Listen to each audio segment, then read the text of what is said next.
Episode 29, part 3 of Kenya's premier sports video podcast, the Three Quarters podcast. Today being the 18th day of June 2017, we are shooting from Kilimani, and we want to start by thanking our hosts for giving us this opportunity to shoot episode 29, which of course will be dropping in the course of the week on our Facebook page and our YouTube channel.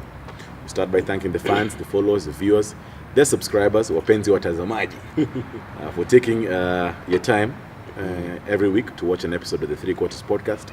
And on behalf of the Three Quarters podcast, all we say ni asanteni na shukran sana. With every passing day, of course, the road to Japan draws closer. The Kenya Simbas are going to be participating in what's going to be the Rugby Gold Cup. They'll be taking on Uganda, Tunisia, and Senegal in Nairobi. They go to take on Zimbabwe in Bulawayo and wrap up with a game against Namibia. This will serve as a platform for the World Cup qualifiers, which should be next year in 2018. So how do you support these boys? We think they deserve to be in Japan, in 2019. So join the Road to Japan hashtag to support the Kenya Simbas, because the Kenya Simbas are the true superstars of rugby in Kenya. We start the show on a sad note, of course. Condolences to Kenya second row and KCB second row, Oliver Wangeni and his family, for what they are going through. Now, on behalf of the Three Quarters podcast, all you can say ni Poleni na Mungu aenani wakati huu. This is Ngasho, official noisemaker. Jeringus, Kenyana. And we get into part 3 where we talk about everything other than rugby. Diverse. Diversify. So first, of course, is NOC in Kenya National Olympic Committee is sending only 4 athletes for the Youth Commonwealth Games due to lack of funds. This seems to be the way things are in Kenya, lack of funds. The narrative. The narrative has always been that. What are your thoughts about this issue? First of all, I'd like to think every time a year starts, a financial year, you already have a calendar out. You know what events are coming up, and I think you must budget for that. So this narrative of lack of funds, I still don't get it. I still don't understand it. Because I'm so sure they knew that when this will be held. And for you to come and tell us that you're only sending 4 guys, come on, these are the guys who will be running the Olympics in the future, in the near future.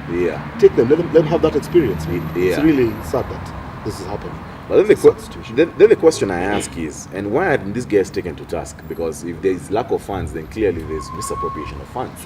Because the budget is done, you allocated money according to your budget for all this. Then why aren't these guys being taken to task? And that's a problem. Funds upotea. And then we don't talk about it. We just say there's lack of funds. It shouldn't be the common narrative, and you should not be comfortable with it. You should be calling out these guys out every time funds vanish. Or we hear lack of this or lack of that. And yet, when you plan for the financial year, or the respective ministries and departments as well, I think this should never be the case. It should never be the case. It's unfortunate, but that's what you have to live with. The next thing, of course, are the IAAF World Junior Championships. They'll be taking place in Nairobi from July 12th to July 16th. We've been reading about the preparations. First, what are your thoughts about this a tournament of this magnitude or competitions of this magnitude being brought to Nairobi? It's fantastic. It's really fantastic. It can set a very nice precedent. Because we're also trying to we are supposed to host the CAF tournament as well. So I think by us showing the world and Africa, close back home as well, in Africa, that you can hold such a tournament and an event and it can be successful, it will be some good points on us for Kenya and our government and our guys as well. It's good to mention that the chairman of the local organizing committee is Mwangi Modhe. Of course, former chairman of Kenya Rugby Union. And it looks like he's doing a good job at the LOC. It's sad that Mwangi was unable to finish his stint at the union because of, again, we keep on saying politics. But what are you saying with the organization that he's done? And even what he did in the game of rugby. Just basically from the kind of officials we need to see in sport. Alisambaza rugby. It's now mashinani. You go at every corner of this Kenya, you know guys that is watching rugby at least. And also from an organization perspective, like I was reading, they've tied down with now Windsor Hotel and Safari Park for the media and the guys who will be coming for the IAAF World Junior Championships. Of course, the Athletes Village is going to be at Kenyatta University. They've done a good job with the hostels. Exactly, they've done a good job with the hostels. We know that Kasarani had been shut down for maintenance. And grading as well. Exactly. And the IAAF have been in Kenya and they're happy with the preparation of what's happening. So I mean, we have to say kudos to Mongi there on the job he's doing.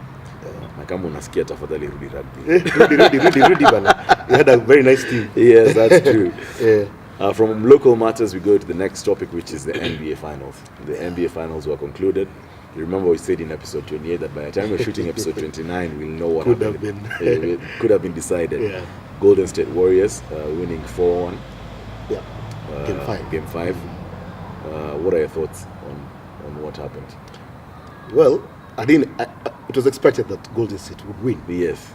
But I didn't think it would get to Game 5. Okay, not get to. I actually thought it may get to maybe Game 7. Yeah. Hey, but it was almost a whitewash, a cleanup. Yeah. Hey, Bana. Yeah. I was wondering, what are these guys doing on the court? Yeah. LeBron, Bana. I mean, look, fine. LeBron. Okay, there was a story of 3 and 5, and then 5 losses. LeBron put up his numbers. He averaged a triple-double in the series. Yeah, in the series. But then the question comes: fine, you will always put up your numbers, but as a leader of the team, I think you're supposed to, because I don't know why Kevin Love was. Rally your guys, man. Yeah, I don't know. Kevin Love, man. He was acting Quando Says Me Aloud. He was a true Casper. Kevin Durant Kevin Durant, of course, getting the finals MVP. Well deserved. Yeah. I think well deserved. The guy had the finals of I think that was one of his best games, if I may say so. Series. It's a game series. Yeah. Because he's never been there. Yes. He's been to the final. He's been to the final and lost. Yes. He's not been in a winning team. Yes. And this time round, remember the 3 that he shot when LeBron was guarding him? I think that was game 3. Game 3. Yeah. What did he say about it? Yeah. He's been practicing that all his life. Yes. And I'm quite happy for him. Yeah, at least one. At least one. And I think he's going to get more if he sticks with Golden State. Let me tell you. Yeah. Let me tell you one thing. One person who really impressed me in these finals. It was Steph Curry, because Steph Curry came to the fold. Kevin Durant, of course, got MVP because he was a notch higher. Yeah. But what 2 guys I really want to give my hands out to these guys. Hats out to these guys. Sorry, Steph Curry for relinquishing the main player on the team kind of role, took a step and back, playing the support role, and Klay Thompson also, because fine, he wasn't shooting as much, but Klay Thompson is one of their best defenders. Yep. And he was very good on Kyrie. Yeah, and he was very good in the series. And also the bench. Yes. I think the bench won this as well. That's true. GSW had a stronger bench. Yeah. Compared or more of Cavs bench did show up. Their bench did show up. Yeah. Matters fighting. Floyd Mayweather versus Conor McGregor. That has been confirmed. It's going to be August 26th in Las Vegas. Yeah. First, how do you think it's going to pan out? And second, do you think does it set precedent for people moving across the disciplines? Wow. Funny thing is this, I don't think it might live up to the hype. Yeah. Considering it's a guy who was done 49-0. Yeah. Boxing. Conor McGregor, yes. He does kickboxing, yes. Yeah. But this is Mayweather's discipline. He's coming into Mayweather's discipline. Yeah. So, this guy may be Tandikwad.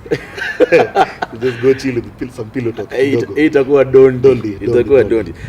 This hybrid matches, I think it might set a precedent. Yeah. Guys, we'll see guys moving across the disciplines. And guys having hybrid matches happening more. You see, these things are purely commercial. Yeah. And I think from a commercial perspective, it's for the money. From a commercial perspective, it's a very good thing. I think technically, it's not going to be an interesting fight, to be honest. I think Mayweather is going to kill Conor McGregor because, as you're saying, McGregor is coming to Mayweather's display. Yep. But does it set a precedent? I know it happens in other sports. Yeah, I know, for example, in racing, Formula 1 and WRC normally you have guys moving. You have guys moving back and forth, or they have tournaments, hybrid tournaments for those guys, or championships for those guys. So whether it's going to set precedent, maybe in the fighting world, but in the other sports, it's already happening. So it is happening. So it is happening. So it doesn't really matter. On to the bonus topic for today. Bonus topic, as we've always told you guys, is a topic where we try to bring conversations and discussions that have happened in bars, in sitting rooms, at homes. Or as this guy in saying, if it's a pillow talk with their girlfriend, boxing. One-on-one. One-on-one. So it's only right that we stick to basketball because that's what has been happening this week, and that's a debate that's happening. So our bonus topic of today is Chicago Bulls of 1996 versus Golden State Warriors of 2017 in a final series. Who do you think would win? Bruce, I'll let you go first. In which rules? First? Yeah. The rules then or the rules now? If we go with the rules then, the Bulls will win it. But at game 7, I believe. The Bulls will win it, but it will go maybe to the last game. Now, Golden State will win. Probably even game 6 or 5 with these rules. Because I think back then, they had to defend a lot and then now find a way to score. Right now, it's all about the points, scoring. Guys are scoring a lot. Not much of defense. That's true. You don't see much of defending. So I think that's what I think. And you look at the matchups as well. The point guards, I think, Ron Harper was compared to Steph Curry, I think might win it. Jordan, of course. I can't even mention Thompson there. Pippen, Durant, KD. I think KD would win it. Rodman, Green, I'd go with Dennis, with Draymond Green, only because this guy puts up points. His points are mad. Zaza and versus Longley. Longley. Zaza is a dirty player. He's a dirty player. I mean, you ask first. The first question you say is, which rules are we using? Are you using the rules back then? Are you using the rules now? I have it different for you. In the rules back then, Chicago Bulls sweep 4-0. Sweep 4-0. In the rules now, I'd actually say the Bulls would win. The reason, this is why I say this. The Bulls would have an easier chance adapting to the rules nowadays than the Golden State would have adapting to those rules. And this is why I say this. I say, like, for example, yes, the 3-point line is it's farther nowadays than it was back then. But then the question, something comes to my mind. Just prior to the 92 finals, there was a matchup between Clyde Drexler and Michael Jordan. And they were saying that Drexler is a better shooting guard because he has a better three.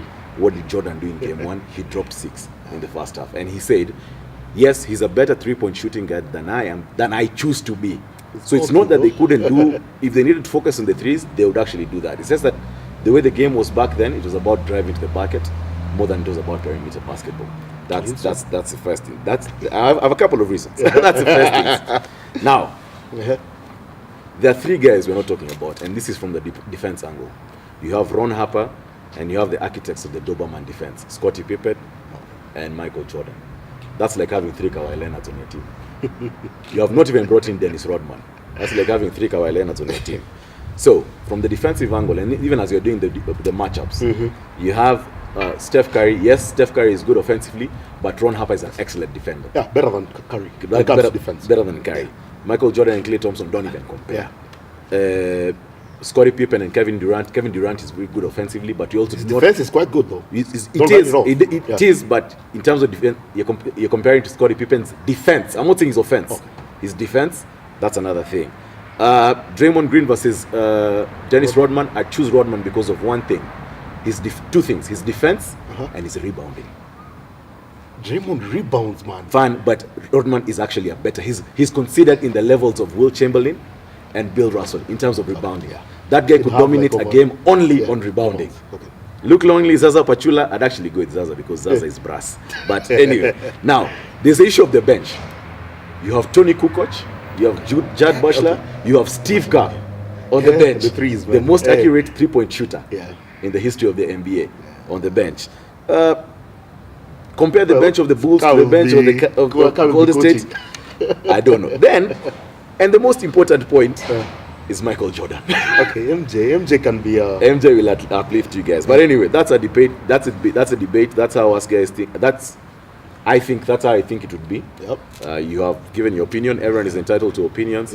And as we say, the opinions are not binding on anyone. You have your own. You have your own, man. But it's a good debate to have. That has been episode 29, part 3 of Kenya's premier sports video podcast, the 3 Quarters Podcast. As always, we ask you guys to follow us on Instagram, like our Facebook page, and subscribe to our YouTube channel. This is Nash, your official noisemaker. Jeringus, Kenyana. Stay tuned for episode 30 that will be dropping next week. Cheers, guys. Keep it live and keep it locked.